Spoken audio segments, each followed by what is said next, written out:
West ইন্ডিজের বিপক্ষে দ্বিতীয় টি-20তে 27 রানের দাপুটে জয় তুলে নিল বাংলাদেশ। এই জয়ের মাধ্যমে এক ম্যাচ হাতে রেখে সিরিজ নিজেদের করে নিল টাইগাররা। সেন্ট ভিসেন্টে অনুষ্ঠিত ম্যাচে টাইগাররা টস হেরে ব্যাট করতে নেমে মাত্র 129 রান করলেও অসাধারণ বোলিংয়ের সুবাদে স্বাগতিকদের 102 রানে অল আউট করে জয় নিশ্চিত করে বাংলাদেশ।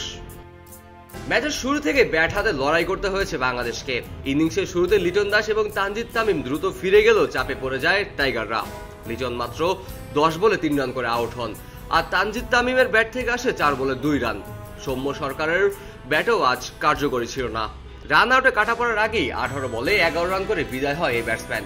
মেহেদী মিরাজের 26 রান করেন। তার 25 বলের ইনিংসে 3টি চারের পাশাপাশি একটি ছক্কাও ছিল।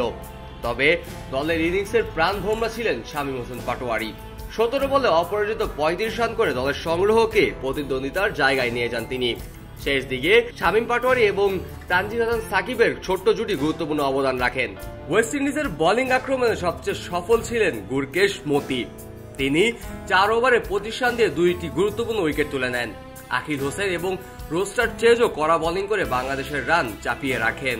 মাত্র 129 রানের লক্ষ্যে ওয়েস্ট ইন্ডিজের সহজ জয় পাবে বলে মনে হলেও ম্যাচের দ্বিতীয়ার্ধের গল্প পুরোই বদলে দেয় বাংলাদেশের বোলাররা। বাংলাদেশের বোলিং আক্রমণ ছিল অত্যন্ত অসাধারণ। তাসকিন আহমেদের গতির ঝড় এবং রিশাদ হোসেনের স্পিন বিষে নাস্তানাবুদ হয় ওয়েস্ট ইন্ডিজের ব্যাটিং লাইন আপ।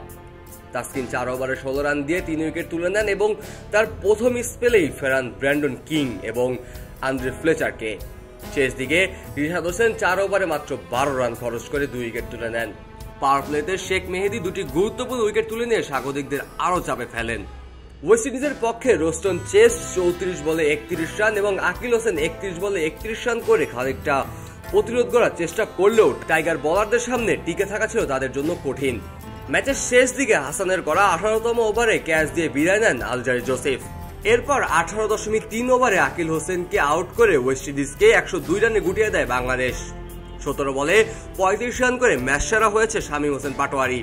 এই জয়ের মাধ্যমে টাইগাররা দ্বিতীয় ম্যাচটিও জিতে নেয় এবং সিরিজ নিশ্চিত করে এক ম্যাচ হাতে রেখেই। কাজী মোহাম্মদ আরাফাত, কে স্পোর্টস, খবরের কাগজ। পক্ষপাতের ভিড়ে আজ থেকে কোনো পক্ষ নয়, খবর হবে নিরপেক্ষ। বানোয়ার তথ্যবাদ, খবর হবে নিখাদ। ভেঙে গুজবের শিখ, খবর হবে নির্ভীক।